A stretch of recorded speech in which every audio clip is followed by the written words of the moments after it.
What's up, everyone? Welcome into More Important Issues. More Important Issues is brought to you by our sponsors, Tennessee Tap House, Hound Dogs, Billy Rattless Tap 40 Grill, and Blue Water Climate Control. Here's a quick word from our good friends at Blue Water Climate Control. People always ask, where did we get the name Blue Water Climate Control? When a Navy ship casts off lines, exits the harbor, and loses sight of land, that's blue water sailing. It takes a team of people to do that. Tireless work, focus, and attention to detail. So much of starting a business is just like that. After it's done, you get filled with deep satisfaction for accomplishing something. And it's quickly followed by, now the real work begins. We're Blue Water Climate Control. Vols are back. Yeah, they had us the first half, I'm not gonna lie. Oh, could be Wayne! I think I got my swagger back. Oh! I love it, baby! Them orange britches. Something about them orange britches. Tennessee wins! Got it by Tennessee, Jawan Jennings. Jennings makes the catch. Ball hit high in the air into right field. Going back is Sayre, and Tennessee can say hello win column. A grand slam in the bottom of the ninth. You can't draw it up any better. We just won a basketball game, and we're very happy right now. I made up my mind. I don't expect to ever look back. I'm going to stay at the University of Tennessee.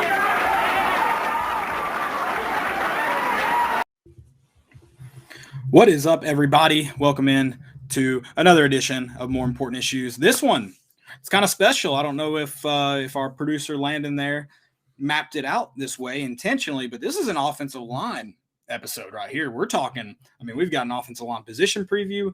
We've got 3 hours dedicated to Trey Smith. That stay for, you come for the offensive line, you stay for Trey Smith. That's the way it goes. Okay, maybe not 3 hours, but we are going to talk about Trey Smith. He is taking the NFL world by storm. Just a couple years ago, he kind of took college football by storm, which is so weird. I guess it's because he's a Tennessee guy, and everybody expects that if you sign with Tennessee in the last decade, you're not the real deal. He was like the number one player on ESPN. Nobody should be shocked if they watch SEC football on Saturdays that Trey Smith is where he's at. Like, no one should be. I don't know why people are. Yeah, Mike Farrell, I don't know when you plan on sending out those gift baskets, but I'll take one.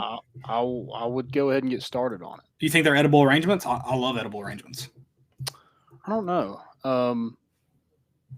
Well, from Mike Farrell's tweet about Trey Smith, I don't think he has very good taste, so probably not.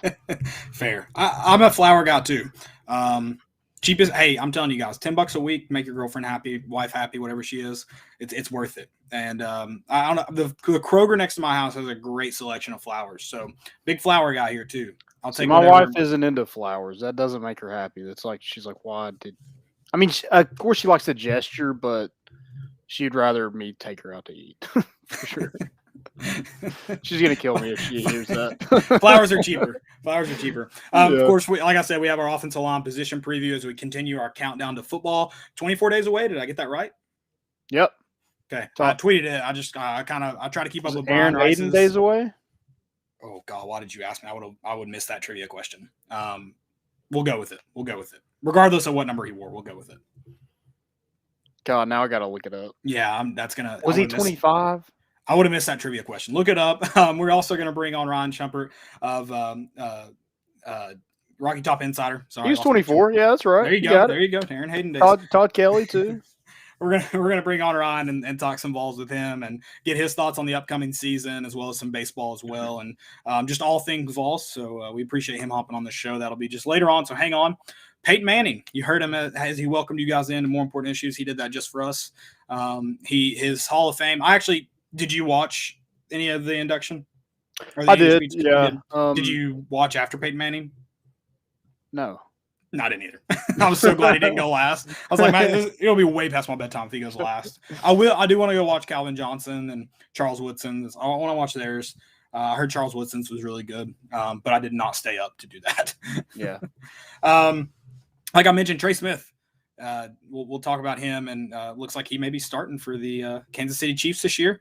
That offensive line, I mean, I know they were banged up in the Super Bowl, but they could use some extra bodies. I'm sure they would have liked that in last year. Yeah. So and he probably then could have started for him last year too. That's a fair point. Questions, if you got them, drop them in the chat. We'll get going here. And, of course, get into our segments later on, too. Most important and fail of the week. Let's start talking. Let's open it up with offensive line. I think I guess the biggest offensive line story right now, Dane Davis, right? Yeah, besides K'Ron Calvert is probably out for the season with a torn bicep. That's contributed to Dane Davis being the big talk, but right. Yeah. So Dane Davis, Danny boy. We actually mentioned him on the show last time. Something about golf. I don't know how it came about, but we actually did nothing to do with football, but we actually did talk about him on the last show. This offensive line, though, it's going to be an experience, like a pretty experienced group. Yeah, I know you mentioned this too, I believe, with the running backs. Caden Mays kind of still trying to find where he fits on the line, just because he is the most experienced guy there, and he's your most talented too. And he's your most talented, but I think you do have a lot of guys that got some playing time last year, but not a lot that had like solid roles. So they're still trying to figure out how the offensive line fits together, and that's when you'll find Cade Mays, where he sits in that. And I mean, definite starter. Just as far as where, that's still up in the air. Yeah, and you mentioned last season, and I think it's going to be completely different this season. Obviously, there's new coaches. I think we have maybe an upgraded offensive line. I know Will Friend came in here, and we thought he was the next great offensive line. I was trying to think of a good offensive line coach, but I can't really think of one. I guess Fulmer. There's had to be some more since then. Yeah, but he just was very underwhelming, and that TVA or whatever had so much hype coming into the season and just didn't live up to it. I know COVID probably had something to do with that, but coaching and some injuries, and I think there was 8 different games where we had a different lineup. Yeah, and I said it last show. I think the offensive line maybe caught some heat last year. I think the overall play of the team maybe kind of attributed to that. And obviously they're part of the team, so they have to pay for that sum. But I think they were maybe harshly criticized, and for good reason. I mean, the one that stands out the most is when Harrison Bailey got knocked down and they didn't pick him up. But and I think there were points of things that looked like that throughout the season. When I say I don't know about unfairly, but maybe a little harshly criticized, is it's hard to run an offense. It's hard when you're so one-dimensional. When they're able to stack the box and then send whatever blitz they want to, because your quarterback can't beat any coverage, when most of the time you're going to be running between the tackles, that makes your job really, really hard. Yeah, they definitely weren't being helped out by their skill positions last year or play calling or that's and then or themselves. I mean, I'm not sitting here saying the offensive line just deserves to get a freebie or anything. They struggled last year, but I think, and that's for every position offensively, when you're one-dimensional, it's really difficult. Yeah, I mean, you mentioned quarterback. He didn't help them out at all. And, they kind of return the favor. One quarterback gets knocked down, they didn't help him up. And then your running backs couldn't break a tackle. So even if you do miss something, you hope to have some erasers, guys that can break a tackle, maybe make somebody miss in the backfield if they get through. I was gonna make that note. I was gonna make that note. It is unfair to expect running backs to break tackles in the backfield. That's true. You shouldn't be getting touched behind the line of scrimmage often. But if you're that good at, like the 2 guys we had last year, I mean, they're on the Doak Walker award list. I mean, those guys should break more tackles than they did last season. Again, 2020 is over with. We shouldn't dwell on it too much, but I think this offensive line should be a lot better. Like you mentioned, you have some quality depth. How much quality depth, I think, is to be determined. Clint Ellerby said today that they have probably 9 or 10 guys that could probably start. I don't know if there's 9 or 10 of them, but I hope. Do we have that many offensive linemen? I thought we were a little too thin than that. But yeah, you have some guys who played last year: Cade Mays, Darnell Wright, Calvert before he got hurt. Cooper Mays played a little bit. Spraggins played. Jerome Carvin. So they have some guys that have some SEC experience and that have played in this league, and I think it's going to be totally different when you look at this this coaching staff, what they want to do offensively. The up tempo, go fast. Those guys are going to have to be in shape. Number one. Yeah. And then, I think that helps them out. Like they're trying to get the ball out quick, try to get to their playmakers, let them make plays. And I think that helps them out a little bit. A unit that gave up 29 sacks last season, I think that was 12th in the SEC. Yeah, no, it's definitely not that is not a good stat. You mentioned playing time and how, everybody on this line is experienced outside of Dane Davis. Everyone else, I would say Cooper Mays, I don't know the exact amount of snaps he got, but he was in there late in the season. I would say significant playing time, at least as he'll be a sophomore this year. So for a freshman. So pretty much everyone that's on that starting roster, or expected starters, I guess I should say, they do have experience, like you said, in this league. And I think that's the biggest thing that there's not a substitute for it. And so how good they played last year, yeah, that is going to play into what you think of this group. But the good news is they do carry over that experience. And I thought Cooper Mays played well at times. I thought he showed flashes of a pretty good true freshman, and starting at center. That's not an easy task. And then, Dane Davis has always kind of had some, I guess hype around him, maybe because of his size. What is he, 6'7"? Yeah, he's massive. Massive. And he probably wouldn't be starting this year. I know his name was already kind of tossed around even before Kayron Calvert got injured. Now that he's down though, and I don't know if they've announced exactly what the situation with him is. I know it's expected that it's going to be a long-term injury, but you do expect him to step in and fill that role. You did mention 9 to 10 starters potentially could be, or that you have on the roster. Well, when you talk about how fast this offense is going to run, I think you're going to expect to see some more rotation than you have lately with the offensive line group. Right. But also in the middle of a drive, I don't think you're going to see a lot of that because you're going. Yeah. You can't sub out if you want to go as fast as they want to go. I think a guy like Darnell Wright had to lose 20 pounds to get in the right shape. I think Cade Mays had to lose some weight. William Parker, the incoming freshman, had to lose some weight. You mentioned size. R.J. Perry is probably the biggest lineman they have. Is just a freaking massive individual that they like to see what they got in him. And William Parker was an early enrollee, so I think that's good to have another tackle body out there with the loss of Kayron Calvert. We mentioned Riley Locklear last episode. He retired. That's another guy that had experience that has already gone down. So you're already down 2 more offensive linemen than you started with. So not ideal, but I think they have some options. But somebody said, "Hey there, what's up, Christian?" You got a shout out. Yeah, what's up, Christian? Clint Daniels mentioned bicep tear, so I know that was. I think they said he was going for an MRI though. Did they ever officially announce? I don't think it's definitely not official, but that's what they think it's going to be is a bicep tear, which is probably out. That's a season, usually a season-ending injury. But I know they did say that he was going to be going for an MRI, so I'm sure that'll be announced shortly. But yeah, that's being down a starter and potentially another guy that sees significant playing time that definitely affects your group. And both those guys, very experienced offensive linemen. So that, again, not a great, nothing can really substitute experience. I do, like I said, I was made 29 sacks, so that I forget a lot about 2020, thankfully. Forgot about that stat. I would like to go see the 29 sacks and really give my opinion. Yeah, let's make it clear. All 29 was not their fault. Right. So that definitely. But again, the running backs are pretty terrible and pass protection also. So yeah, GD at Donald. Shout out Peyton.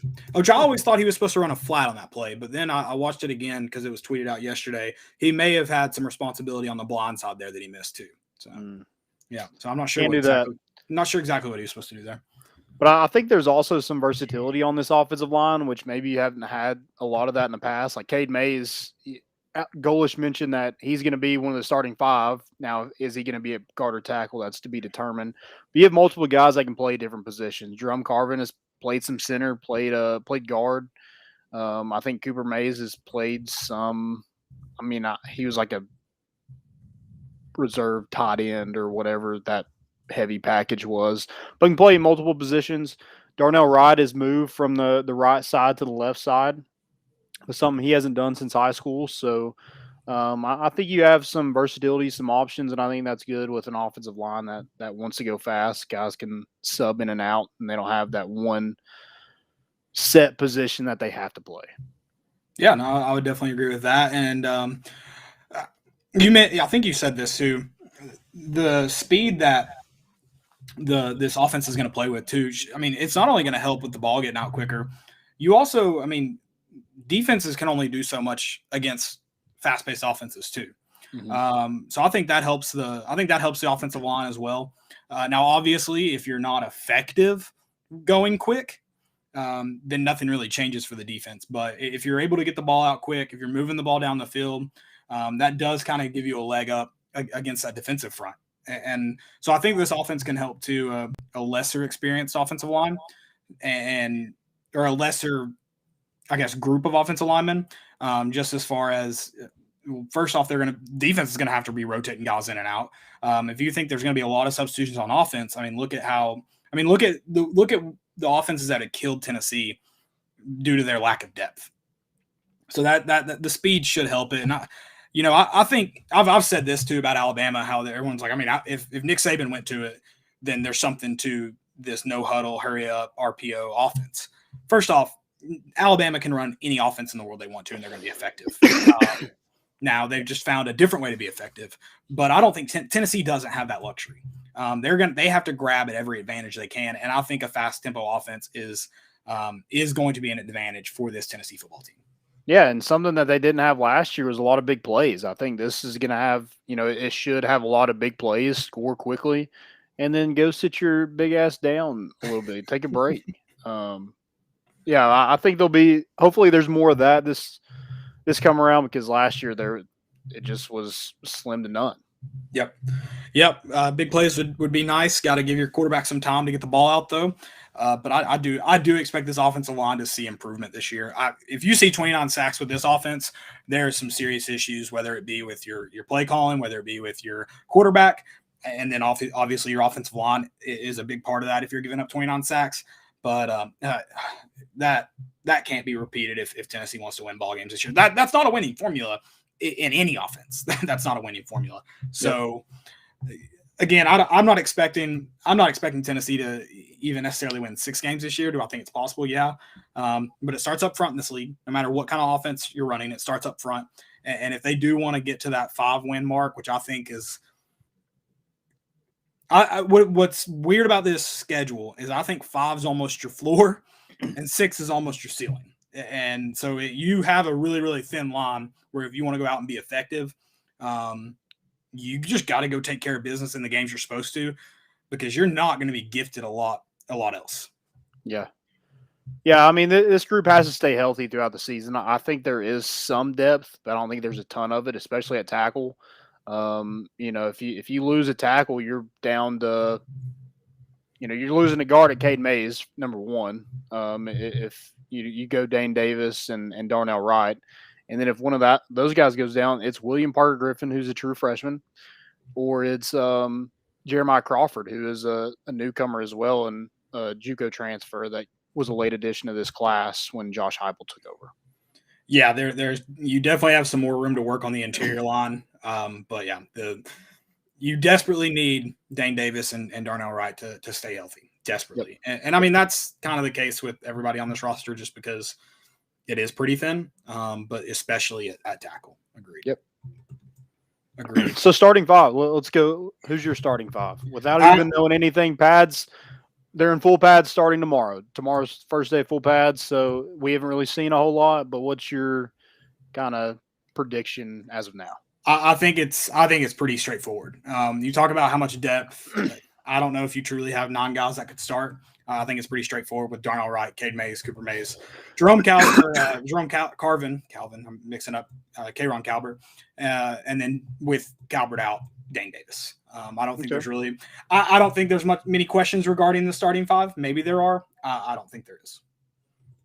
Yeah, I mean it's Dane Davis one of your top five. If he's not, then Cade will probably be a tackle. If he is, then Cade's gonna be a guard. So yeah, it's gonna be because Spraggins probably is your next guard, I think. If Cade's at tackle, so yeah, agreed. So so you're thinking same starting five and or Spraggins at guard. I mean, hopefully Dane Davis is that guy because I think having Cade Mays on the interior line can do a lot for especially a running game. Mm-hmm. Yep, absolutely. All right. Yeah, well, I'm all about letting your best player be where he's most effective. I get you want to find your best five, but I think when Trey Smith was more effective when he was at guard than he was at tackle. And that's kind of luxury. That like you said, you want that guy playing it, but you also got to play him where your team's best too. Right. And so you want to have the luxury of moving him to the interior line, but if you need him because your best five has him at right tackle, well, then you're just going to have to go with that. Or left tackle, sorry. We'll see.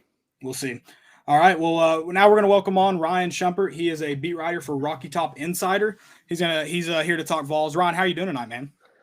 I'm doing well. Appreciate you guys having me on. Hey, thank you for hopping on. We love it and welcome anytime. First off, I'm sure they'd like to hear from you better than us.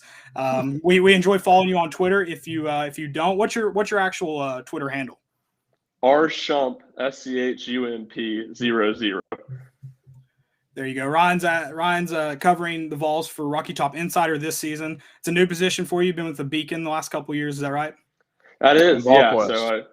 So I did baseball over at VolQuest and then was the sports editor at the Beacon the past, 2 years, starting with the 2019 football season and ended in the spring. Well, let's get right into – I'm going to get into football first. I really enjoy you covering the baseball team, but I like how you cover football as well. You actually got to be at practice. This is the most recent thing, so we'll start with football. Fall camp is in full swing. You were there today. What were you kind of most excited about seeing finally getting back at a practice? Yeah, I think early on it's just kind of seeing a little bit of the quarterbacks. Obviously, there's always excitement there.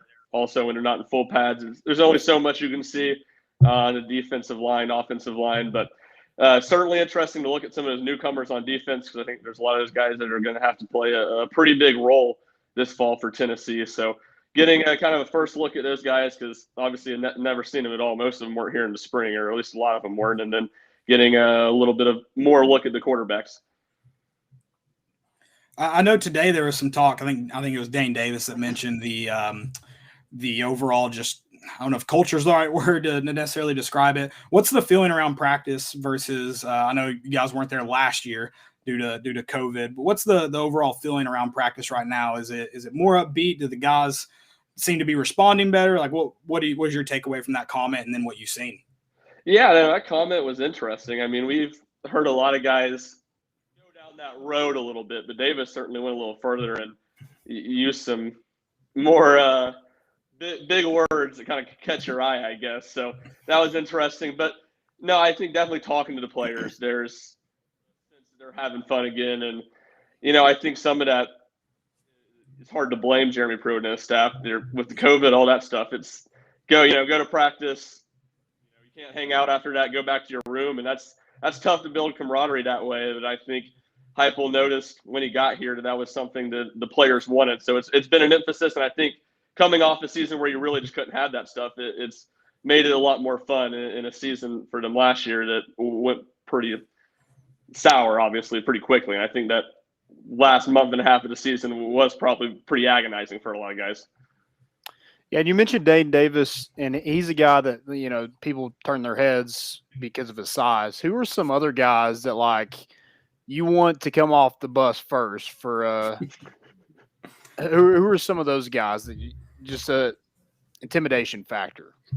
Dejon Terry is number one for me. I mean, that dude is a behemoth, and I'll tell you what, I don't know how much this matters getting off the bus, but his footwork's very quick for a guy that size. I mean, I've been really impressed by him.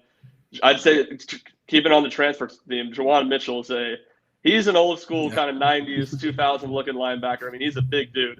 I think he's going to play really well in the run game. Other than that, Dane Davis, Cade Mays, I'll say Javonte Spraggins we talked to him today. He's a nasty looking guy. So I think you'd want him off the bus first. And obviously the junkyard dog too, Elijah Simmons. Can't leave him out. I'm going to flip over to kind of I think the biggest question is quarterback, but I think it's also more than just like who that guy's going to be. What's kind of the connection right now with quarterback and wide receiver and those groups? Are they, is there one guy that seems to be clicking with the group better beyond just flat out skill? Yeah, I don't know if I would say that anyone is, at least from what we've been able to see, particularly clicking more. That's something I think really intriguing, because not only is this quarterback competition where two guys could be the starter, I think very realistically 3 guys could be the starter. And how do you build that camaraderie, that timing with different guys? And I mean, Jimmy Callaway said it last week talking to us. Joe Milton throws a completely different ball. I mean, it comes out of the hand different. It's a lot different than Harrison Bailey. So to me, that's a big question. I would think that'd be an important reason to get this thing whittled down to at least 2 quarterbacks, as soon as they feel comfortable doing so. But all of Tennessee's receivers we talked to last week, the tight ends kind of downplayed that aspect. But I think that's something that's certainly worth watching here in the next few weeks. And so you all only do get to see so much. Who's the wide receiver wise? Who's running the best routes, or who's just the flat out quickest? I think we saw Velus had to hold up for a ball today. Who's going to have to figure out how to get the ball to him?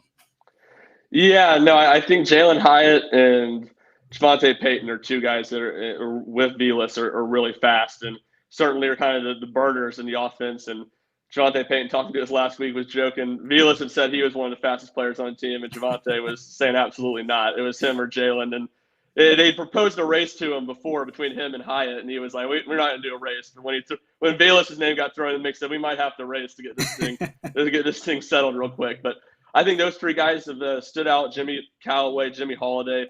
Callaway had a really good spring. I think he's continued that on a little bit. I think that second group kind of behind, I think what you have in Velus and Jalen Hyatt. I think Peyton has been impressive, but I think that obviously you're not going to play 3 receivers the whole game. I think that's kind of second group is where Tennessee still has to figure some stuff out. Yeah, you mentioned the speed of the wide receivers, and you pretty much mentioned all of them having speed. From a like strength wise, what is the one position on this team that you're like, okay, that's going to be Tennessee's strengths come this fall? Yeah, that's a good question. I think one that is at least intriguing to me is defensive line, because you had Greg Emerson transfer out, you had Daryl Middleton transfer out, and I think in my mind it was kind of like these guys, they're going to be pretty thin. But then you get out there and you start looking around, they got a lot of bodies that are capable. A lot of those guys played pretty well in 2019, especially the back half of that season. And you just wonder how much of the disaster of Jimmy Brumbaugh leaving 3 weeks into the season, not having the position coach, really hurt that group last year. So I think you have guys that played at a pretty high level in the SEC, and I don't think you can say that about many other position groups at Tennessee, along with some intriguing young players and a Tyler Barron, Dejon Terry, obviously a transfer, and then I think Rodney Garner, just the experience there. I think that has the potential to be a really good group. And then on offense, to me, it's a big question mark. I think all 4 groups have a lot of potential, even the quarterback spot, to maybe be the strength. But I do think that running back room maybe has more potential than people would think, especially considering what they have, 144 yards, something like that, back from last year's team. I think Jabari Small is a really solid player, and I think Tyon Evans and the JUCO product is a really good piece as well. Yeah, we've seen Tyon Evans and his thighs. Is he another kind of first off the bus kind of guy?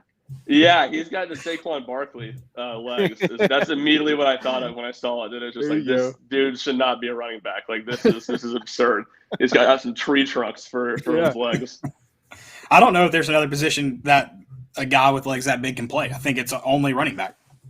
Yeah, it probably is. I mean, Khalil McKenzie.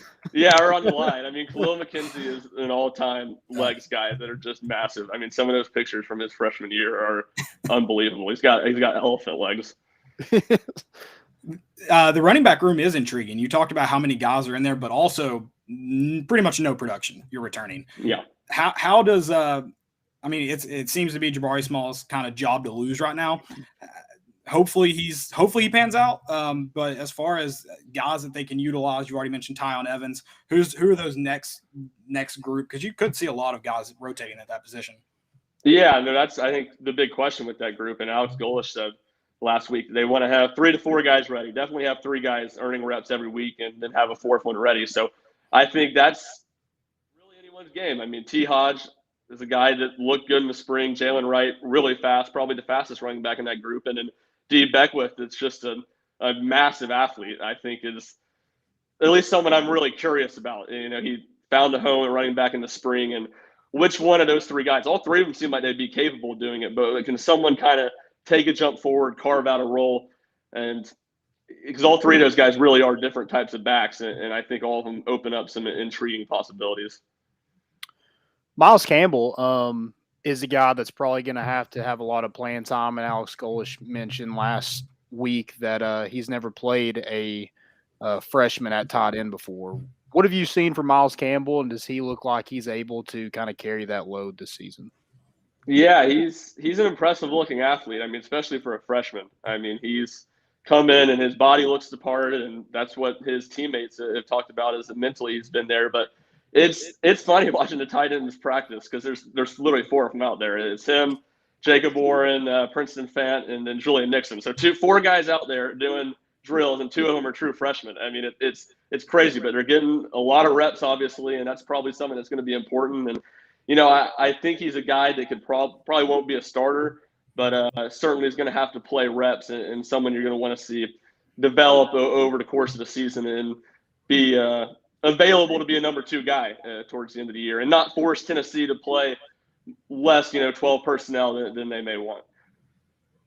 Well, so that's kind of the next kind of question about tight ends too. We know Heupel likes to utilize them in this offense, and it can help a quarterback out a lot. I know you all have been very, very limited. Hopefully get to see some more team action here soon, maybe in scrimmages. Is the tight end position going to be able to be utilized this year?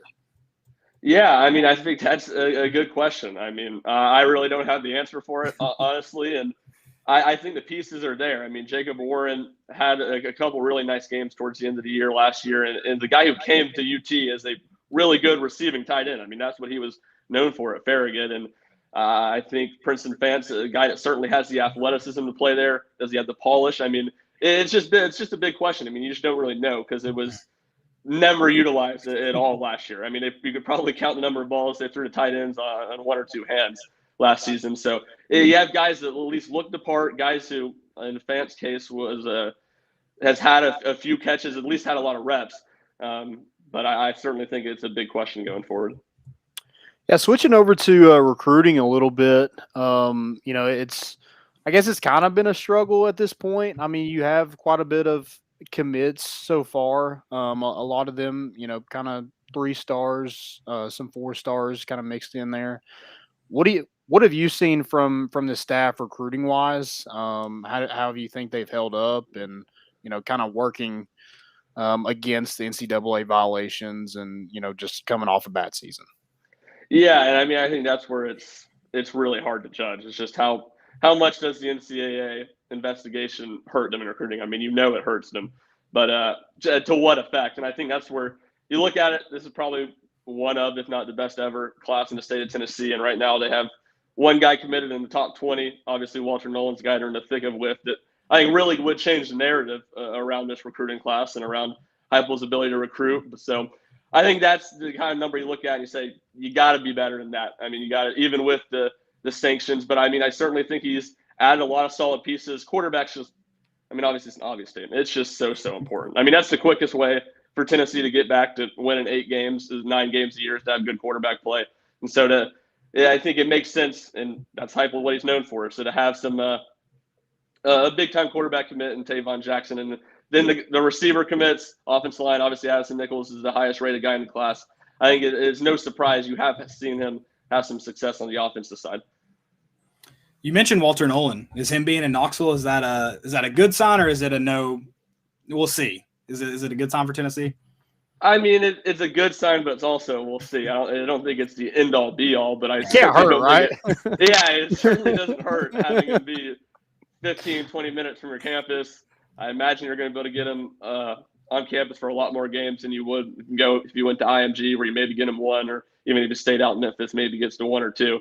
I think it certainly helps Tennessee a lot, and I think if Tennessee has a good year this year and you kind of have the momentum and the energy around the football program, I think you could really go a long way if he's in Knoxville to kind of see it. Do you think there's a lot of guys that are they have Tennessee high, but they're also going to wait and see? Because I'm sure Heupel and staff have sold them on the vision, but vision's only vision until you put it. You think there's a lot of guys like, let's see if you can win football games or be competitive in those games, and I'll reevaluate where Tennessee's at on my board.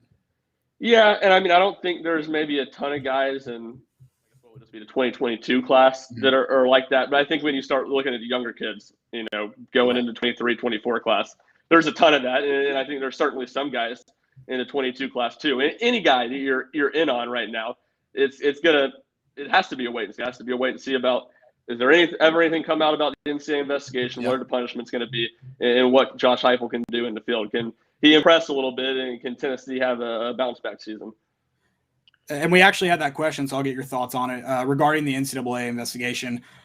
When is Tennessee going to hear about that? Are they going to self-impose something anytime soon, or is that just investigations still ongoing? Tennessee's kind of playing their cards close to their chest. What are your thoughts on it? What have you heard? Yeah, I mean, I haven't heard a whole lot, just being honest. I would have thought that we would have had some self-sanctioning here and by the beginning of August, basically, right by the time they start fall camp. But yeah, I mean, you haven't seen anything. So, and Josh Heupel, when asked about it, says he hasn't had any conversations with Danny White or Dondi Plowman about it. So, he could be lying, obviously, about that, but it doesn't seem like it's been a major focus. And to me, that's surprising. So it just kind of remains a wait and see. Maybe they just forgot. That'd be the best, right? I don't remember who it was, but maybe it was Kate Mays last year, where it was like, how has he not heard about his transfer waiver yet? And then it comes out that they just didn't. He just announced he was transferring in January, and they just didn't submit it until like June. It's like, what were y'all doing the last 5 months that you couldn't submit the most important transfer, and he misses the first week of the season? I guess it wasn't because of that. They were still waiting on the SEC rule, but still, it was a storyline in fall camp last year. Yeah, that was nuts. You mentioned this is my last kind of football question before we get into baseball, unless Caleb has something else. But you mentioned that Tennessee's quarterbacks could be a strength, and then that was the quickest way to get back to winning 8 games. So are you calling for 8 games this year? No, I am certainly not calling for 8 games. On the record, no freezing cold takes coming at me for that. Definitely not. But I mean, that's the thing where, Tennessee, I don't think, on paper is going to be a team that should win more than 6 games. But the schedule is just so manageable. I mean, you have 3 games that you feel pretty confident are not going to win, and 3 big rivals. And then your next hardest game's an Ole Miss team that is kind of being written off as a loss right now. And Ole Miss is better than Tennessee, but they're not great or by any means. Lane Kiffin's still joking about how they haven't forced anybody to punt since he's been there. So, and I don't think there's a whole lot of signs they're going to be much better on that side of the ball this year. So, I certainly think if you have a quarterback that goes out there and plays well, you can steal some games and certainly overachieve in Heupel's first year. Yeah, I think we've kind of talked about that. There's definitely 8 wins that are possible on there, but if you get to that it's not going to be easy to get to that. No, but there are there. I do have one last football question, and this is kind of an overview of Josh Heupel. What are your and I know that it helps to kind of see somewhat of what he's already doing at Tennessee. I mean, there's of course talks that Danny White just brought him from his other job. He's not ready for a big time SEC job. May never have been ready. Is this another going to be a Derek Dooley, Butch Jones situation where he's a group of 5 coach and maybe not even a great group of 5 coach, or does he have the makings of a Power 5 SEC ball coach? I think that's a really good question. I mean, there's certainly a lot of things working against him, even before you add the NCAA investigation onto it. I think there's a lot of things working against Tennessee's program right now, and the fact that he's just had 3 years of a head coach, and I think you can debate how successful he was. So I do think there's a ton of questions. I don't think it's unreasonable or unmanageable for him to get Tennessee back to winning 7, 8 games consistently every year. I mean, I think he's certainly a capable football coach, a smart football coach. And look, I think getting an offensive football coach is really important just because that's the game's changed. I mean, it's about going out and scoring 35, 40 points every week to win. It's not about days of having an SEC defense coordinator as your head coach. I just don't think that's smart. I think you go hire people to figure out the ball. You need an innovative offensive coach to be really successful in college football today. And I think Josh Heupel, for whatever you want to say about him, I think he certainly has the makings to be that. And I think if he can just raise the level of Tennessee on the offensive side of the ball, I think it's not unreasonable to think he can get Tennessee back to making a bowl game consistently, winning 8 games. Now, how many years until when you're not beating your rivals and you're not truly contending does that buy you? I think that's going to be the really, really hard challenge for Josh Heupel. But I certainly think the makings are there for him to improve the Tennessee program. Yeah, Ron, really appreciate you coming on the show for one, and then getting your take on football. I want to switch over to baseball a little bit. You were kind of in the whole thick of that last season with Tony Vitello and the boys making their way to Omaha for the first time since 2005. What was kind of your key to that team's success last season?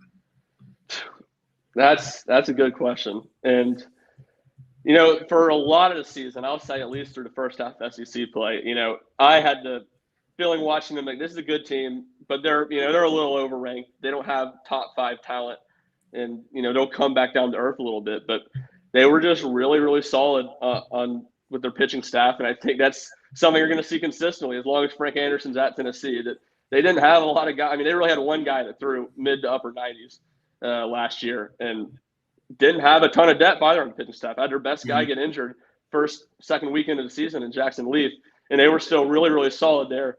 And then they had 1 through 9 hitters that weren't always. You had 1 or 2 guys that were stars. I'd say Liam Spence, Jake Rucker. Those guys were all SEC caliber players. Behind those 2 guys, you had a lot of guys that were solid, and you didn't really have 1 through 9 more than on a weekend. You weren't going to have more than 2 guys, 3 guys struggle, it seemed like, and it made a really consistent lineup to go with that consistent pitching staff. And looking at you mentioned the talent, how it kind of seemed shallow throughout the season. You were always kind of looking at injuries, like Connor Pavolony was a big one. Like when he gets back, you feel better. This year, it seems like you have a ton. Now, obviously, some questions because it's some newcomers, but it also seems like you're going to have a ton of talent. The one that stands out, you mentioned guys that can throw too. Joyce, getting him is going to be big for that bullpen. Is this team better? Is 2022 better? Yeah, I mean, I think it has the potential to be as good or better. I think the talent on the pitching staff. I mean, I said there was 1 guy last year that could throw upper 90s. There's going to be about 5 guys this year that can, and they're going to be. And then you start looking at a guy like Mark McLaughlin or Kirby Cannell, who, as sophomores last year, contributed. Those guys take another step and can go forward. I mean, this pitching staff looks really, really good. I just don't see a way. There's not, at least early in the season, some growing pains with the lineup. I mean, you just lose too many guys that were too important and too consistent for you for there not to be. But they weren't killed or hurt too bad by the draft. I mean, they lost a couple guys that they would have liked to get on campus. Obviously, I don't think anyone ever expected Brady House to be there, but Ryan Spikes is a guy that I think would have been a day 1 starter. But they didn't get killed. They still had some main guys make it through, and I think they have the talent to be really good again next year, be a regional host caliber team at least. Yeah, you mentioned some of those guys in that recruiting class, Ryan Spikes, Brady House, Dayton Dooney was another guy.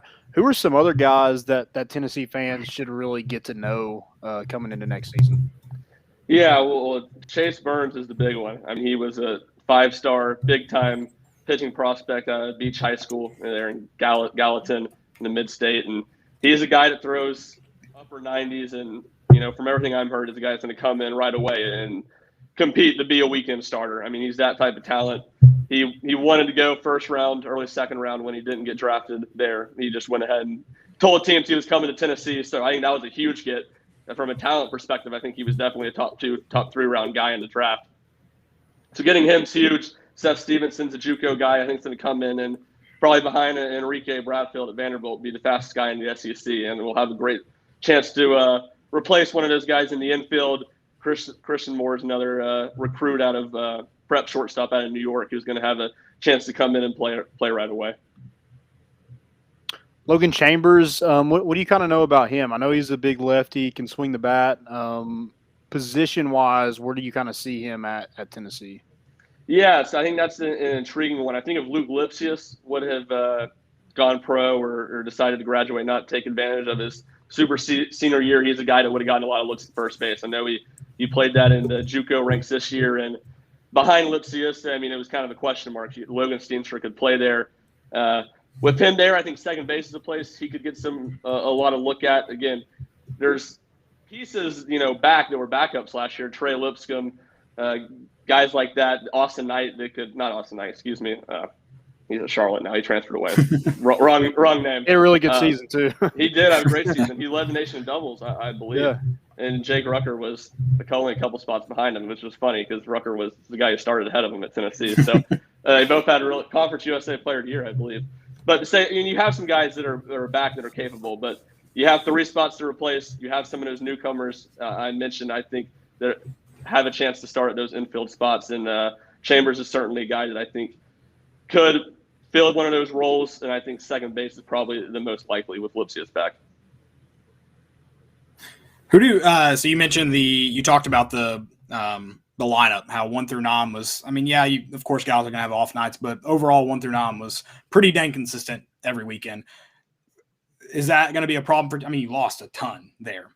Is that going to be a problem for Tennessee? Do you see guys filling in nicely? Getting Lipsius back is not only big for, the infield at first base, but that's big for the lineup too. Do you see guys kind of just filling in nicely and hopefully bringing back some of that consistency? Because there is talent there for sure. Oh, there is. And Corwin Lawson was the name I'm thinking of. I said Austin Knight instead of Corwin Lawson's a guy that didn't have a ton of opportunities last year, but was impressive when he did play. So you got to get the name in there, right? But yeah, no, I think it is a question mark, but as many question marks as there are in the infield. I mean, the outfield, you're overflowing with talent. It's like, where can we get these? Yeah, where can you? Evan Russell comes back, and I'm like, I mean, obviously that's good for Tennessee, but it's like, how are they going to figure out how to play these guys? So I think Kyle Booker is going to be one of the best players on Tennessee's team next year. And then you have Christian Scott, who's a fifth reserves this year. So I certainly think they have the depth in the outfield that each night you're going to have 4 guys when you think of that DH spot, probably in the lineup that are good hitters. Infield, it's just a big question mark. How do these high school guys, these JUCO guys, how well can they adjust to the SEC pitching? How consistent can they kind of find a footing once they get into the thick of conference play? So that was kind of my next question, the Kyle Booker, Evan Russell thing. What is your kind of prediction on that? I mean, I guess it'll just figure itself out when the season gets here, but what's kind of your prediction on that? Yeah, or is it somebody else that moves around? I think it's one of those 2 guys, and I have a hard time seeing those, all 4 of those guys, add in Jordan Beck and Drew Gilbert, not being in the lineup most nights. So I think that's how it's going to work. Is one of those guys is going to be a DH because, hand up, I'll be the leader of the Kyle Booker fan club. If the fan club hasn't started yet, and I will carry that burden. I will take one for the team here because I think he's going to be really, really good. So who's better? Who has a better glove? I mean, Evan Russell's really solid. Obviously, Kyle Booker has the edge on him with athleticism. He made some impressive plays, really playing more in center field last year when he got reps. But it's just a matter of who plays where. I have a hard time seeing all 4 of those guys not being in the lineup most every night. Yeah, I'm with you on that Kyle Booker fan club because the way that kid swings the bat, I mean, he looks like a professional. I was gonna say, I think the club may not have been started, but I don't think it'll be hard to get members. That's what I was gonna say. I say that with a laugh because I'm not going on much of a limb saying this. Maybe a casual Tennessee fan would think that because he wasn't a starter last year, but that is a really, really talented kid who had two hits off Kevin Kopps this year and like 3 at bats. So I think that says about all you need to know as a true freshman. I mean, he's a really impressive player. He's gonna be a star for Tennessee next 2 years. Absolutely, and I do want to flash back to last year too, and you were covering them throughout the year. I know probably what the favorite moment / game was, but are there any others? I mean, mention that one because everybody we've had on talk about baseball. Obviously, we talk about the walk off at Wright State, but any other moments that stand out to you, or maybe when you're like, Tennessee's here, like they've arrived. This is Tennessee baseball for the future, at least while Tony Vitello is still in charge. I mean, you had so many of those moments. It seemed like every couple of weeks there was a new one. Like winning on 2 walk-offs in one day against LSU to sweep LSU. I mean, that was like, wow. I mean, the game, Redmond Walsh had blown a big lead in the Saturday game at night, so they were down by 1 going into ninth inning, down to their last strike, and Drew Gilbert turns on a double down the right field line to tie the game, hits a walk-off. I guess it was 2 innings later, I think, in the 11th inning. Like that stuff does not happen in Tennessee baseball. I mean, even though you knew the program was different under Vitello, and then to win the next game with Luke Lipsius, and that was kind of the first one, I guess. Obviously, to Arkansas, Vanderbilt, there were a ton of them. And another one that was, I'd say, really exciting was down at South Carolina. I was in Columbia for that series. The Saturday game, which was game 3, Sean Hundley came in. Tennessee kind of blew a lead in the 8th, got to a 1-run game. He gave up a leadoff double in the 9th inning, and then worked out of the jam, and Tennessee won by 1. And Sean Hundley just refused to throw anything but a fastball on the outside edge of the plate. And I was sitting there with Ben McKee, who covered team with me at VolQuest last year, and I was like, because Brady Allen had been a monster weekend for South Carolina, and I think he was up with 1 out. And I was like, Brady Allen's going to beat him if he keeps throwing his pitch. Sean Hundley just kept throwing it.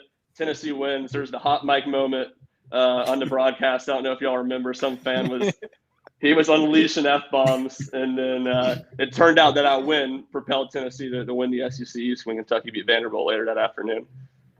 Don't they have some strict rules down there at South Carolina about language? I thought they were kicking fans out for that.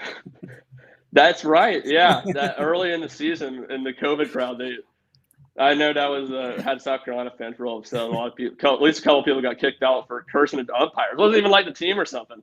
They weren't even being overly negative. It wasn't something Danny White would have to step in and stop. It was just getting at the umpires a little bit. So they couldn't handle the legends of Lindsey Nelson, is what you're saying. I don't know how much the security guards at Founders Park would have a whole lot of problems with the legends of Lindsey Nelson. I don't know about South Carolina's players. I don't know how much of it was on them. I don't know if it was a direct response to some of the momentum the legends picked up, but I felt like the release from the South Carolina athletic department came in some timing with maybe some tweets about the legends. So I definitely think you're right. It coincided, and it definitely helped the legends build the brand, because it was kind of right at the start of SEC play, or maybe the last week before, when it was still the COVID crowds, and you could hear them easily on the broadcast, and they were starting to kind of build a reputation. So next year, who leads the team in RBI? Is it Jordan Beck or Drew Gilbert? I'm going to go with Jordan Beck. I mean, he led the team in RBIs this year. I think he's the better power hitter, and I think he'll hit in that cleanup spot again, and that'll give him the most opportunities, and he'll come through. But it really could be either guy. Could you see Drew Gilbert leading off, or do you see maybe Kyle Booker at that DH spot maybe getting that? I think Kyle Booker and Seth Stevenson, Seth Stevenson's the guy I said I think is going to be one of the fastest players in the country. If he finds a starting spot, which it's a long time till the first game, but right now, if you're going to force me to say yes or no, I'll say he'll start. I think he's a guy that one of those 2 guys maybe starts in that 1 and 2 hole. I like it. This team's going to be really exciting again this year. I know you lose maybe some of the personalities too on the team, but you also retain a lot of the bat flips and the passion on the mound too. So it's going to be a really, really fun team to watch. It's going to be really hard to replicate. I mean, getting to Omaha is a task. It's going to be really hard to replicate that. But again, I feel really comfortable about the Tony Vitello and how he's built the program. And we talked about it throughout the season. The team matches his energy. And it's made the fans match that energy too. I think there were a lot of people upset with the Tennessee fans booing Molinari there when he got his congratulatory retirement thing at Lindsey Nelson. But if Tennessee fans, if we're going to be known for being villains, just as long as we're winning, I'm okay with that. Like, you can hate them. You can hate this Tennessee baseball team as long as they just keep going to Omaha. That's fine with me. Yeah, exactly. I mean, I don't think it was intentional, but Tony Vitello kind of takes on the personality of Vol Nation, of Vol fans. Right. I think that's just who he is. It's not him taking on the personality. That is his personality. Mm-hmm. And then his team takes on that personality from him, that confidence and that edge that they play with. And it makes Tennessee fans in turn really love them. And it's a new crew. It'll be a new set of characters. You won't have kind of that first group of of recruits that Tony Vitello brought in, but I think you're still going to see that style of baseball, and Tennessee fans are going to enjoy watching it. Yeah, and you see the confidence and everything like that with the bat flips, and like you would think cockiness is something that comes with that, but we've had Pete Durkee and Connor Pavoloni on the show, and we asked them what their favorite moment was, and it wasn't even something that they did. It was Drew Gilbert's walk-off home run, which is an insane game, and I mean anybody could really pick that, but like it was just really cool to see. Like Pavoloni hit a home run against Jack Leiter when him and Evan Russell went back to back. Yeah. And that wasn't even something that he even mentioned. So, what was did you see that kind of all season long? Just, the confidence was there, but like the common goal was we're going to win baseball games. Oh, definitely. And it's funny you mentioned Connor Pavoloni. I was thinking about this the other week. You go back to the Vanderbilt walk-off, or not walk-off, but grand slam in the 8th inning. Connor Pavoloni took the fastball to the hand, the pitch or the bat before to load the bases. Arkansas walk-off, he got a leadoff single. Wright State walk-off, he got a leadoff single. So, while he didn't have like the big walk-off moment this year, you go back and look at it. The real massive ones, he was a major part of all of them. And no, you're right about that. I mean, Drew Gilbert, as demonstrative as he plays, you'd think he'd be like amazing to talk to the media. He'd just be a quote machine. But I mean, he's really pretty humble and pretty quiet talking to the media. I mean, he gives thoughtful answers and all that, but he's not a guy to go out and make huge, bold claims or anything. And it's certainly there are different guys talking to him after the game than you see on the field, and kind of the personality and the brashness, and if you want to call it arrogance, confidence, if you want to call it confidence. Well, Ryan, we really appreciate you coming on the show. This was a lot of fun. I really, really like getting your takes. Very interesting talking football and baseball. I'm sure we'll see a ton of you on Twitter and everything like that with your articles and everything with Rocky Top Insider. Also with the Smokies. You're with the Smokies as well. So what are you doing with that? Yeah, so I'm kind of I'm interning in the radio department. So I help with game notes for the game, write the game articles for the websites, do the post-game show on the radio with the Mick Gillespie and Frank Lacella, the voice of the Smokies. So doing a little bit of that. They're about to start a 2-week homestand, 13 games in 13 days, starting Tuesday nights. So get out to Smoky Stadium. We'll give a little plug. Watch the boys. That's awesome. You called the Doughboys game this past weekend, right? I did. I called 2 Doughboys games this weekend, so it's fun going out there, Johnson City, little Appalachian League baseball, and they finished their season. I actually have a friend who's on a team in the other division, so it's kind of cool to get a call again in that league. Yeah, that is. I live in Johnson City. Big okay. Doughboys fan here. Nice. Been to one game, no big deal. So. But Ryan, we appreciate it, man. It's been a lot of fun. Hope to do it again. And make sure you follow Ryan on Twitter for everything up to date Tennessee football right now, and then everything else as well throughout the year. Appreciate it, guys. We'll love coming on. Come on anytime. Thanks, man. Have a great night. You too. That was Ryan Schumpert of Rocky Top Insider, and then obviously Tennessee Smokies too, and we'll just call him a Johnson City Doughboys guy now as well. He's got that. Well. So might as well. We appreciate him hopping on, and like Landon said, getting his side of things as well. Guys, drop those questions in the chat if you've got them. We do have a few here. I know I already got to one regarding the NCAA there with Ryan. What's up, Credence? Good to have you on. And Landon gets his own shout out there. Yo, boy. Someone mentioned Vols time here. Ryan kind of threw that out there too. 8 games. There's 8. I mean, I said I think 6 is the ceiling. Just he said not on record. Well, he said 8 winnable games. I didn't. Yeah, I'm saying it's on record. Okay. Ryan Schumpert calls it. Rocky Top Insider called it 8 wins. 8 games. But there are 8 winnable games. I'm not arguing that. But when I say 8 winnable games, I think the other 4 may be out of question. That's why I think ceiling's probably closer to 6. But there are 8 winnable. You're right, Vols Tom. You're absolutely right. He also said, watch out for Cedric Tillman this year. We mentioned that on the last 2 shows ago because we haven't previewed wide receivers yet, but we have talked about it. I think Tillman could certainly find himself getting some playing time this year. He's a different kind of wide receiver. Ryan mentioned those guys that have all that speed. I know Cedric Tillman has worked on his speed, but that's not like right. He's just kind of go up and get it. He's a taller wide receiver. And that's something they don't have a ton of on that roster. So yeah, I think he could absolutely. You saw a lot of him in the spring game. So we'll kind of see where that's at. But yeah, I mean, if Javonte Payton, they brought him in, so he'll just have to beat somebody out. Yeah, no, for sure. But I do think you could see his name called a couple times this year. He'll get some playing time for sure. For sure. All right. Well, we're like I said, this is an offensive lineman episode. Oh, we'll get to that. I'm sorry. If you didn't get to kind of keep up with the weekend festivities, Peyton Manning was rightfully inducted into the Hall of Fame. This is kind of it's not really, I guess, like, I don't know. You tell me if it's mind blowing. He's just the 15th first overall pick to be inducted into the NFL Hall of Fame. Wait, what? So he's the 15th number 1 overall pick to be inducted into the Hall of Fame. Is that number low? Is it high? Where do you see it? That seems pretty low to me. Doesn't it? There's just, number 1, it's easy to bust. There's nowhere to go but there, or not bust, but like you can only really go down from number 1.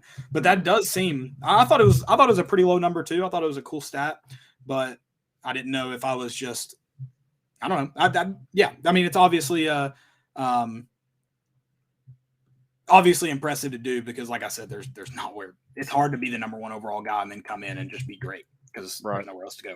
I'll get the other names. Let me see here. Number 1, I'll look it up real quick. But I didn't cry, which I thought I would. I cried when he retired. He wasn't very emotional though this time around, except when he started talking about his dad. That was about it. Yeah, he was. That was one of the best speeches I've ever heard. And I'm probably biased a little bit because it's Peyton Manning and everything he does is great. But I mean, is there a more likable guy in sports? Like I tweeted this out the other day. Like I really can't think of one. And maybe it is my bias coming into play, but it's certainly my bias, but I agree. Well, and I mean, I guess it's fun to argue about the GOAT. Like I guess it's like fun. The thing that bothers me though, and it's the same thing with like the LeBron MJ debate, the Cristiano Ronaldo Lionel Messi debate, the Peyton Manning Tom Brady debate. It's like those, like if we're gonna sit here and argue about rings and accolades and all that, and look at the weapons they had around them, or the defenses they had, or the coaches they had, or whatever. But it's like those two dudes are so great. It is stupid to even argue about who the GOAT is. And I think Tom Brady is one of the GOATs, if not the GOAT. But it's so dumb to have that argument Peyton Manning did so much more for the game than win championships. Like he drastically changed how it was played.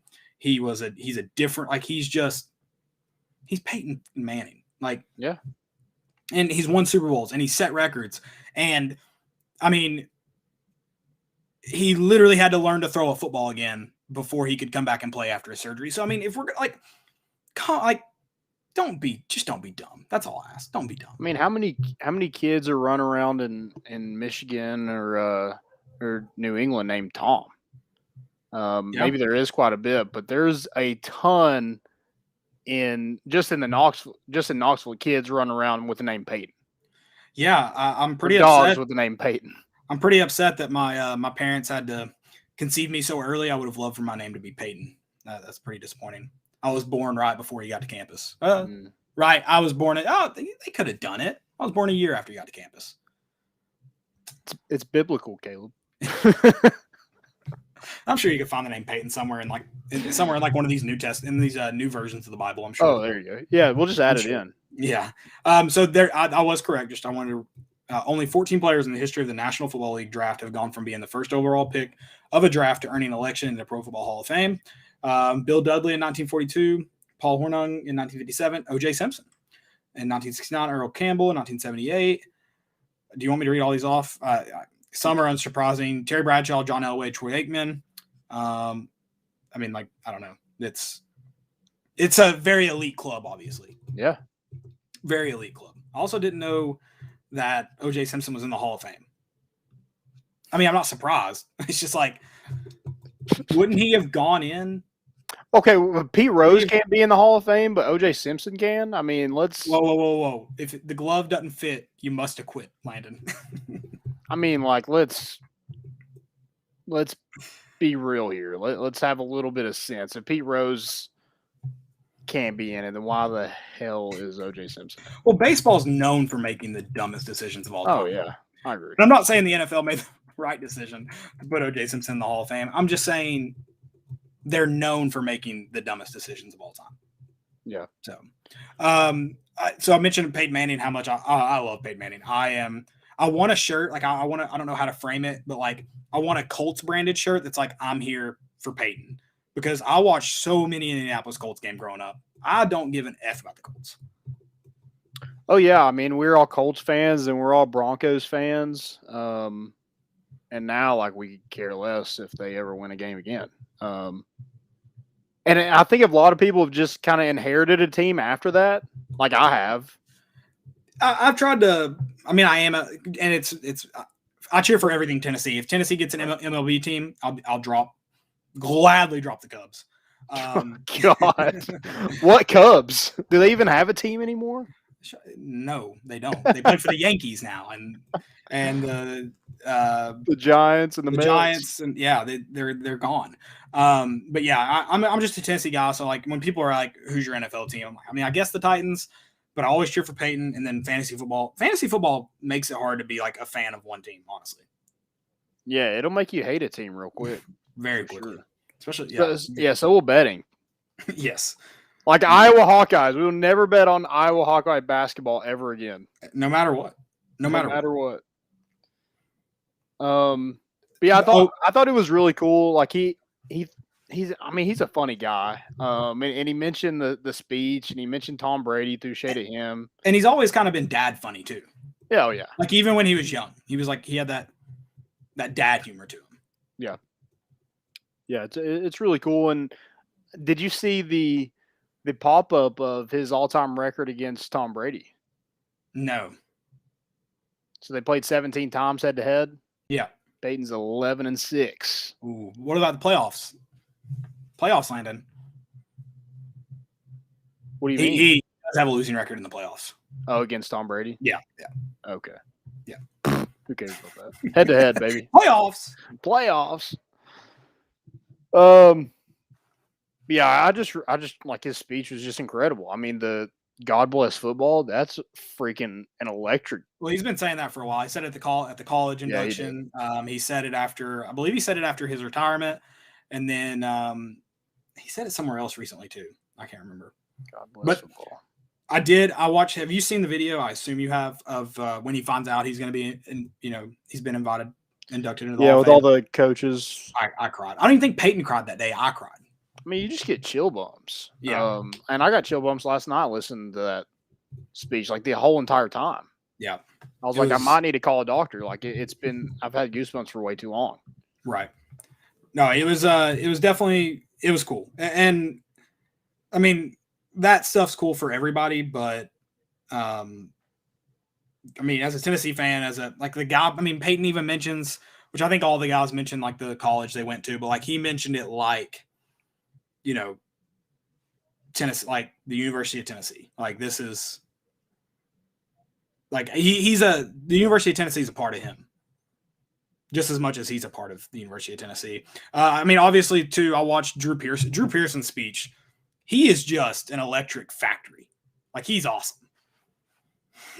Did you watch any of the speeches before Peyton's, or did you like? I did not. I just watched Peyton's. So I watched the whole thing leading up to Peyton, and then stopped after Peyton. So like Drew Pearson was the first to go, and it was awesome. He did he like electric factory. Loved him. He's older, so I didn't know, like, I mean, I knew who Drew Pearson was. I didn't know much about him. Mm-hmm. That's probably the first time I knowingly listened to him, and it was awesome. Drew Pearson. I'll have to go look that up.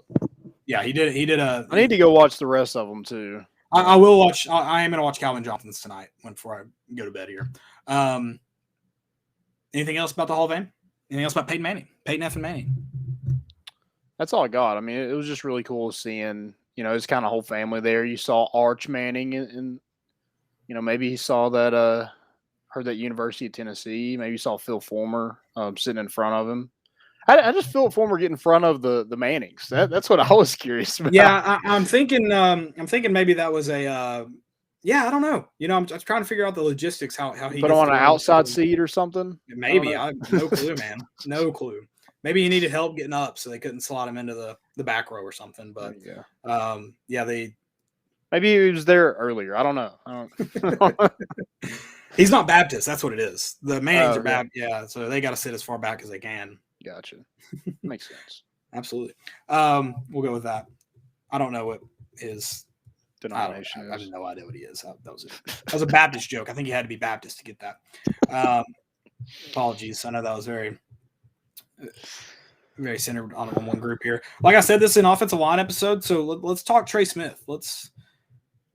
He's a starter. I mean, he in his first year still a draft. If you get a starter in the 6th round, still a draft. Yeah. I wonder what that grade was. I mean, I wonder what he was graded as. Like that, how they go out and grade each pick of the draft. I wonder what that pick. It had to be graded high. It had to be A+. I want to know I want to read the actual Mike Farrell tweet. Oh, it was dumb. I'll be waiting for the gift baskets and apologies from the Trey Smith should have been a 5-star crowd or for the excuses, one or the other. Yikes. Yeah, that's freaking awesome. I love that so much. Oh, anytime that can come back to bite people. I mean, there was no need for it, and the fact that you look like an idiot for it is awesome. Right. And then it's like the baseball people who are like, well, I mean, wait till Tennessee plays Vanderbilt. Wait till Tennessee plays Arkansas. Wait till they play in a regional. Wait till they play in a super regional. And it was like they just kept proving them wrong. It's like this. Yeah. It's like this. So let's see. I'm gonna try to find what the pick was rated. Yeah. I mean, like you said, he was 226 overall in the draft. Yeah. And there's no way all the first rounders are going to be starters. Draft slot value versus reach A+, best player available A+, need immediate impact. I mean, of course, this came out in April. B+, long-term upside A, fit with the Chiefs A, overall pick grade A. Yeah, and he gets to go like he's a starter on a really good team. Well, that's another thing too. I mean, I'm sure a lot of people are like, you're disappointed to go that low, especially how good you were in college, blah blah blah. I know there's some health concerns, but it's like if you go 6 to a team that's going to be contending for the AFC Championship, you're pretty happy. Yeah, are you happy or not with Jeremy Pruitt and Joe Judge in New York right now with all the crap that they're doing? Yeah, I mean, you can't even get free snacks at the snack bar in New York. What's that all about? Trash, absolute trash. But yeah, I mean, you get to blog for the best quarterback in the NFL. You can't find a better situation than Trey Smith kind of lucked into. Did have to fall to the 6th round to go to it, but getting a starting position, I think he'll take that for sure every day. The man will get paid after his rookie contract anyway. So yeah. They may, I mean, depending on how this season goes, they may already be talking. I don't remember what the threshold is before you can start renegotiating those rookies, the rookie contracts. 2 years? Is it 2 years? Is it after 2? You have to wait 2 years because it's just a 3-year contract. Well, no, it'll be lower for a 6th-round pick. He won't get a 3-year contract, will he? I don't know what his contract is. I can just look it up. He signed a 4-year contract. Did he? Okay. Yep. Interesting. See, I don't know when. Maybe it's different. 4-year deal. I mean, golly, we're $3.6 million. That's pretty good money. Not a lot of guaranteed though. Yeah. That's the difference. You don't get that. But I mean, he is probably going to get a lot of that guaranteed now that he's a starter. Well, that'll have to be after restructure. Right. So, okay. Anything else? Trey Smith, NFL Hall of Fame. Yeah, love the beef talk tonight. A lot of beef talk. Yeah. Because that's a weird way of saying it, but I mean offensive. It caught me off guard. I got you. I'm with you. Speaking of beef, not really beef, but just like disgusting, nasty, smelly. New Orleans smells terrible. Oh yeah. It comes my to territory. Oh my God. I mean, like just sweat, piss. Oh, dude. Like like the alleyways just full of trash in Knoxville. Oh yeah, that's what the whole city smells like. It's just New Orleans. Yeah, It doesn't help that it's below sea level. Yeah, it smells like just straight swamp ass. Did you see Alvin Kamara? I didn't. I was looking for him, but I did not see him. But dude, it's a wide. Like, have you ever been? I know you couldn't go to this. I've been as a child. I haven't been as an adult. And, so probably not Bourbon Street. I didn't go to Bourbon Street, and I had a terrifying experience in New Orleans when I went. And I actually went for my brother. My brother went to the Peyton Manning Passing Academy, and so we went and dropped him off at where do they hold it? What college is that? I have to look that up now. But they hold it at a college outside New Orleans. And so we were dropping him off there. So we spent the day in New Orleans. Is it Tulane? I don't think it's Tulane. I could be wrong, but I think it's a Nicholls State. That's okay. I knew it was a smaller school. That's where Ollie. Is that where he went? Ronald Ollie went. Yeah. What year was that? 2000. That would have been 2006. He went. I don't know if it's always been at Nicholls State. I know it wasn't at Tulane though, because we probably would have spent more time. Because Tulane's a cool campus. I think it's like in New Orleans. This one was like not really in it. I could be completely wrong about Nicholls State too. Don't hold me to that. But the downtown is like really cool, but like everything around New Orleans is gross. It's rough. Yeah. I think that's where Lil Wayne's from. We actually passed Holly Grove, where he's from. Okay, gotcha. I'm gonna see if I can. But yeah, it's like we walked down Bourbon Street at like 3 p.m. and everybody's just out on the streets partying. And everything is like a big hustle there. Like, we went into a bar and the bartender was just like, "I bet you all $20 that I can beat you on Flip Cup." Like, did you take anybody on it? Hell no. You didn't see a single person you were like, I could beat him in Flip Cup? I mean, I was just like this.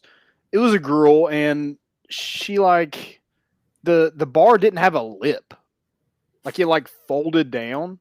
And so like you had to like pick up the cup a little bit to flip it anyway. So I'm like, she was definitely cheating. Yeah, I was like, I feel like you're hustling me. And she's like, that's New Orleans. And I was like, fair. That does not make me want to do it even more.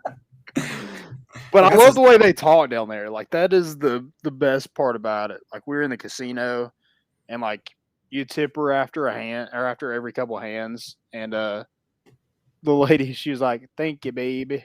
So how much money did you win? I didn't actually play. Oh, you suck. I knew you. No. There's one guy that we went with. He lost $300. So. Oh, nice. Good for him. Yeah. Hey, what happens in New Orleans stays in New Orleans, so we can't talk about that. Yeah, only the good. I'm gonna keep my betting to sports only, I think. But also the blackjack was $25 a hand. They didn't have a smaller minimum, or y'all were just playing the high rollers? $20 is the smallest they had. What? Yeah, so if you lose 2 hands, you're down $40. Like, nah. Because I think the one on the cruise, what is it, like 10 or 5? They have different tables, but yeah, they had I think there was a $3, maybe a $5. Like they were different. Yeah, different ones. Yeah, that $20. I mean, we tried to go in the middle of the day the next day to see if it was lower. No. Yeah, I wouldn't have played a $20 buy-in. No, I wouldn't have done that. And I play poker for fun. I do it recreationally to lose money, so I'm not gonna lose $20 a hand. Yeah, no, thank you.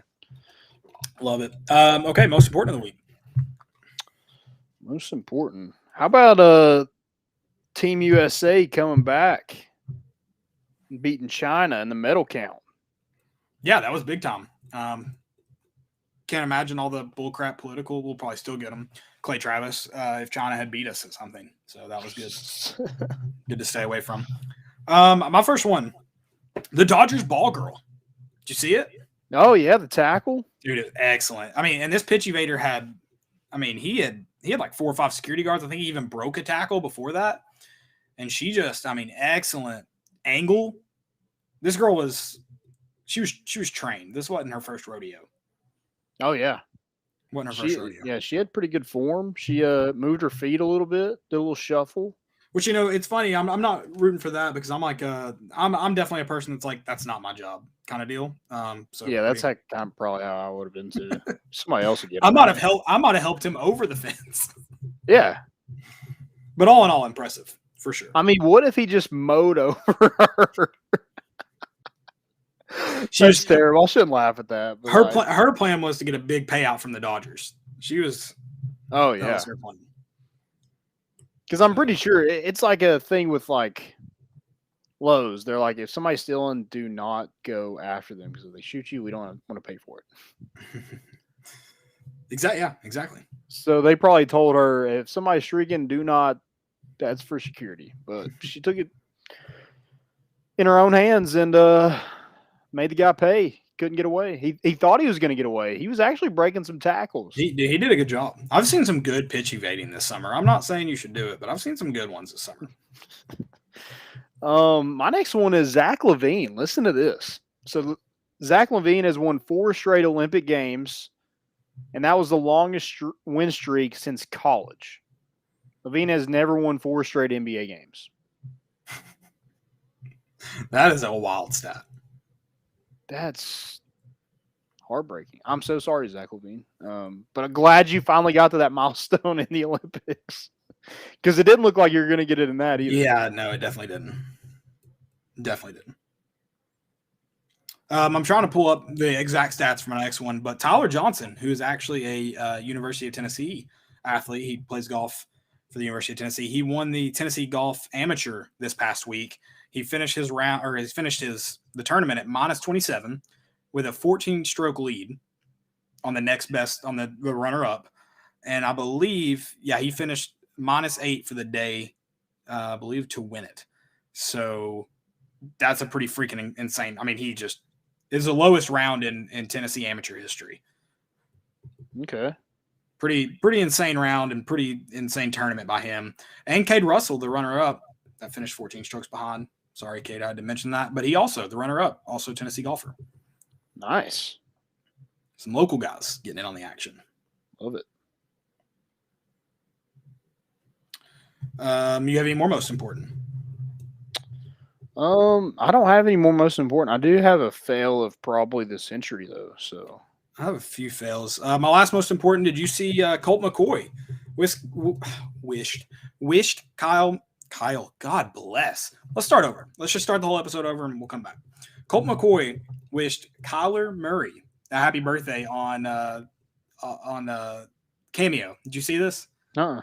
So they said, I don't know exactly like how they did it, but they apparently had to make like a fake Cameo account, and then Colt McCoy wasn't going to make it, and then they paid him more money, I guess, to make it. He didn't know it was for Kyler Murray. I need to find the full video. It's God bless. It's pretty funny.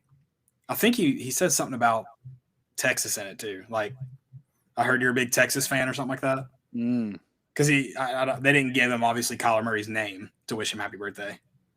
Gotcha. To set that up, he used his his stepmom's, I think, our mother-in-law's credit card and some made-up email, so it was untraceable. And then Colt wouldn't do it, and so we had to pay like double the fee to like get it accelerated. I want to reach out and tell you, happy birthday, man. I know you're a quarterback too, love the Longhorns, and I just want to wish you good luck in training camp. Stay healthy this season, stay great, be a leader. Most importantly, today, enjoy your birthday, man. That's special. God bless you. He had no idea. He said the kid's name was Buddy. So, Buddy, yeah. It's pretty genius. Will you send that to me? That's hilarious. I will. That was one of my favorite, probably one of my favorite TikToks in the last couple days. That was a great one. That's just I've tried to find creative ways to use Cameo. First off, it's so freaking expensive. I'll never use it.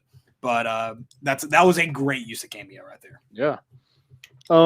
Did you see this? This could be a most important. Did you see the college or the Texas senator just rip into the Was it the president of Texas, was, or was it the AD? No, I think it was just a representative that graduated from Texas. Was it the?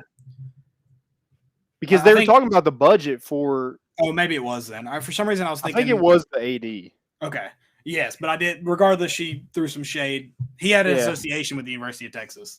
Yeah, she's like, "What is your budget?" And he's like, $2 million or $250 million, I think. Yeah, and he's like, "Yeah, it's probably the highest in the country."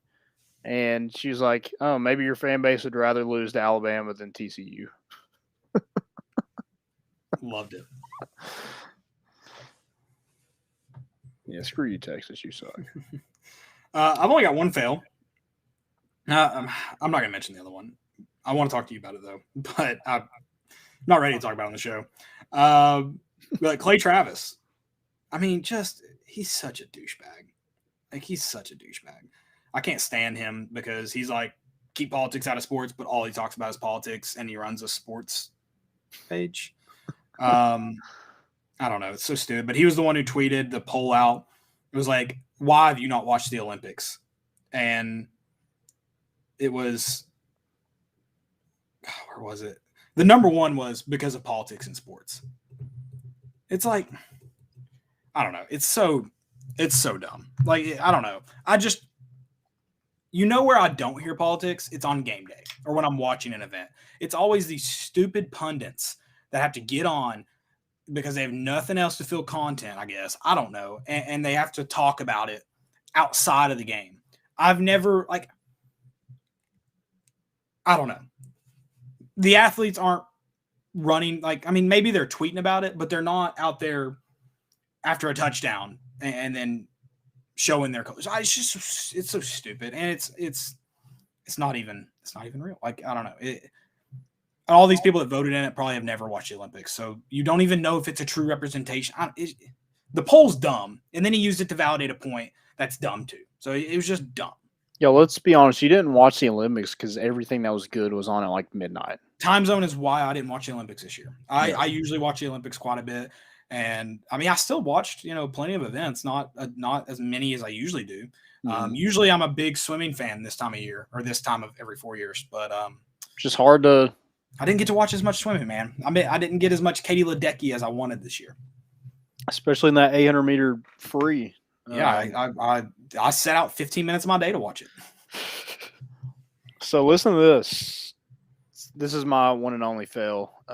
Kendall Jenner. I hope this is real. I hope this is an actual thing that was tweeted, but she literally tweeted, "This is the cutest little Ziploc baggie I've ever seen." This is on Snapchat. Have you seen the baggie? With white powder in it? I think I did see this. I mean, you can't see it, can you? I think I did. I mean, it's literally like somebody already used the white powder that was in it. But wasn't there some maybe leftover residue? Yeah, I mean, you could probably see some little stuff in there. Yeah, sure. But I'm like, really? This is the cutest little Ziploc baggie I've ever seen. It was pretty cute. I won't lie. Yeah, also it probably made your nose bleed too. Awfully cute. All right. That's all I've got for most important and fails. That's all I got. Good episode. Great episode. We loved having Ryan on. We'll be back on Thursday to talk some more Vols and keep the position preview as we count down. It will be, 21 days at that point. Exactly 3 weeks out until kickoff. Landon will be at the first game. I will not. We will have a live episode that night, though. Short episode, not like this, of our keys to the game and whatnot for that. So make sure you stay tuned for that. Stay tuned for all of our we're hoping to maybe get back into the swing of things this year. We missed a lot out in 2020, probably a good thing when you look in hindsight. But we missed a lot of our favorite things about college football, like most people did. I think someone mentioned earlier in the chat, is Tennessee going to have 100% capacity? They did announce it last week, 100% capacity. I know that's going to be a question probably all year with some things, just unknowns and some changing things. But right now, 100% capacity. I found out this weekend, I do have my season tickets. I'm trying to figure out how to get the physical. I have the digital. I don't remember opting. My brother doesn't remember opting in for digital. So I'm going to see if maybe I can somehow still get. I'm a big physical guy. I don't think I have it. It might be at this house. I have literally every ticket to probably just about every game I've been to in the last 6 years. Not just Tennessee, every sporting event. I love keeping them. I hope one day my great-great-grandkids will maybe find it and be like, man, this guy was really depressed. He went to Tennessee football, U.S. men's national teams games. He made the trip to the 2019 SEC championship game. What the is wrong with him? So, I love hanging on to my tickets. I know a lot of people do. So I'm going to see if I can get my physical still. Yeah, I think we got our physicals in the mail. I don't know what my dad did to like opt in or whatever. It was probably an email and we probably just missed it. So yeah, they should just be able to print them up. It's not that hard. I feel like they're going to be like, well, we should have done, and I'll be like, listen, I have some dirt on this football program. I'll just have to blackmail them. I don't have the blackmail. That's going to make it harder. I'll be like, I will call the NCAA hotline right now. Yeah, sure. About like last year, not like this year. Yeah, no. I'd never do that. I'd be like, I know something about Jeremy Pruitt, and they'd be like, who doesn't? Click. That'd be hilarious. Love it. Guys, All right, thanks again for listening. Yeah. God bless football. God bless football, baby. Love it. We're bringing the boat in, and we out.